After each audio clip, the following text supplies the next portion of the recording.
আমাকে কি আরেকবার কোলে নিতে পারেন? মানে একটু আগে যখন আপনি কোলে নিয়ে আমাকে ঘোরাচ্ছিলেন আমার খুবই ভালো লাগছিল। আপনার কি মাথায় সমস্যা নাকি? না না না, আমি আসলে কিছু মনে করিনি। আরে কি সব কথাবার্তা, পাগল নাকি? ভুল হয়েছে, মাফ করে দিন। হায় আল্লাহ, আমি এতদিন এরকম একটা ছেলের জন্য ওয়েট করতেছিলাম। তুমি প্লিজ এই ছেলেটাকে পটানোর মতো কিছু বুদ্ধি আমাকে দাও।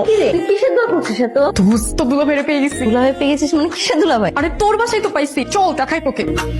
ওই যে multi colour polo T shirt পরা ছেলেটা। কিরে তোমার কি হয়েছে? লিসেন, আমি স্ট্রেট কাট কথা বলতে পছন্দ করি। কাউকে যদি পছন্দ হয় সেটাও গিয়ে ডিরেক্টলি বলি, আর যদি পছন্দ না হয় সেটাও গিয়ে ডিরেক্টলি বলে দিই। তো আমি কি করব? আপনি একটু আগে যখন আমাকে কোলে তুলে ঘুরালেন আমি তখনই আপনার প্রেমে পড়ে গিয়েছি। বিশ্বাস করেন, আমি আমার জীবনে আপনার মতো একজন মানুষ খুঁজছিলাম এতদিন ধরে। এই মেয়ে, আপনি যদি সত্যিই পাগল আপনি সেটা বোঝেন, আর আমি কি সেটা আপনি জানেন? না, জানি না, আর এখন জানার প্রয়োজন বোধ করছি না। প্রেম করার পর এমনিতেই সব জেনে যাব। এখন প্লিজ বলেন না that you love me a lot. Please বলেন না। আরে কি করছিস এসব? চুপ কর। ওর কথাই তো তোকে বলেছিলাম। আরে হাদারাম, এটাই তো আমার ভাইয়া। দুদিন পর তো ওরই বিয়ে। তুই আর আমি তো ওর বিয়ে খেতে এসেছি। কি এইটাই তোর ভাই? কিন্তু আমি যে তাকে অলরেডি মন দিয়ে ফেলেছি। কি বলার জন্য সাথে ডেকেছেন? আপনি যাকে বিয়ে করছেন তার সঙ্গে কি আপনার আগে প্রেম ছিল, নাকি এটা আঙ্কেল আন্টির পছন্দের মেয়ে? মা বাবার পছন্দের।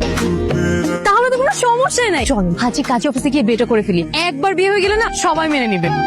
এত ঘাবড়াচ্ছেন কেন? এত ঘাবড়ানোর তো কিছু নাই। কত মানুষের বিয়ে ভেঙে যায়, বিয়ের দিন ভেঙে যায়, বিয়ের আগের দিনও ভেঙে যায়, এমনকি বিয়ের দিন কাজের সামনে কবুল বলার আগ মুহূর্তে বিয়ে ভেঙে যায়। প্লিজ আকাশ, আমাকে বিয়েটা করেন। আমি আপনার মতো নির্লজ্জ মেয়ে আর একটাও দেখি নাই। আমার বিয়ের সবকিছু ঠিকঠাক হয়ে আছে, আর আপনি এখন কোত্থেকে আসছেন?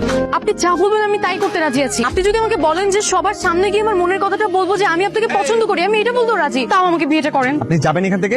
চল চল এখান থেকে। তোর ভাইটাকে একটু বোঝা না যে আমাদের অনেক সুন্দর মানাবে। এই নিয়ে যান এখান থেকে। আকাশ, বুঝলেন না, আমাকে বিয়েটা করেন। সুন্দর হয়েছে না কাঠটা?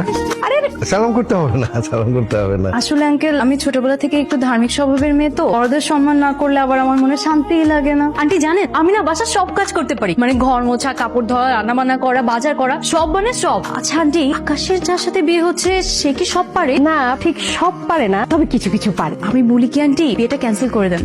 আকাশের সাথে বিয়েটা ক্যান্সেল করে আমার সাথে দিয়ে দেন। আকাশ আর আমি দুজনকে অনেক পছন্দ করি। আকাশ তোমাকে পছন্দ করে? জি আন্টি, বাসায় আসার পর থেকে তো আমার দিক থেকে চোখই সরাচ্ছে না। আজকে কি করেছে জানেন? আপনাদের কি করে বলি লজ্জার কথাটা, আজকে ও আমাকে কোলে তুলে নেচেছে। ইস, কি রোমান্টিক কাণ্ড। আমি সব কি শুনছি? বিয়ের কার্ড রেডি হয়ে গেছে, সবকিছু গোছগাছ, এসব হচ্ছেটা কি? কার্ড ছাপানো হয়েছে তো কি হয়েছে আঙ্কেল? কার্ড দরকার পড়লে আবার ছাপাবেন। আর আমার সঙ্গে যদি আকাশে বিয়ে হয় তাহলে কার্ডও ছাপাতে হবে না, ঘরের টাকা ঘরে থেকে গেল। আমি তো এমনিতেই রাজি। কিন্তু মা, তুমি তো একটা অহেতুক